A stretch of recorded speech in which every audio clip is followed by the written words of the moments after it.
આજે રાષ્ટ્રીય એકતા દિવસ નિમિત્તે કેવડિયામાં આવેલી સ્ટેચ્યુ ઓફ યુનિટી ખાતે ગણતંત્ર દિવસની તર્જ પર ભવ્ય રાષ્ટ્રીય એકતા પરેડનું કરવામાં આવ્યું આયોજન।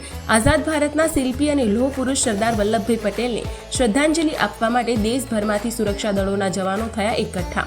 આ પરેડમાં બીએસએફ, સીઆરપીએફ, સીઆઈએસએફ, આઈટીબીપી સહિત 100 ટુકડીઓએ લીધો ભાગ। ખાસ વાત એ છે કે તમામ ટુકડીઓનું નેતૃત્વ મહિલા અધિકારીઓ કરી રહી છે, જે નારી શક્તિનું પ્રતીક છે।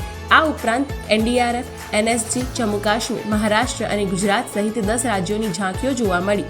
કેવડિયાની ભવ્ય પરેડમાં અદ્ભુત કરાટેનું પ્રદર્શન પણ નિહાળવા મળ્યું। સુરક્ષા દળોના જવાનોએ બતાવ્યા અદમ્ય સાહસના દ્રશ્યો। સાથે જ આકાશમાં ભારતીય વાયુસેનાની સૂર્યકિરણ ટીમનો ફ્લાય પાસ્ટ અને એનએસજીનો હેલ માર્ચ, બીએસએફનો ડોગ શો અને આસામ પોલીસના ડેરડેવિલ્સનો રોમાંચક મોટરસાઇકલ શો પણ બન્યો સમારોહનું મુખ્ય આકર્ષણ। દેશની વિવિધતામાં એકતાનો અદ્ભુત નજારો જોવા મળ્યો।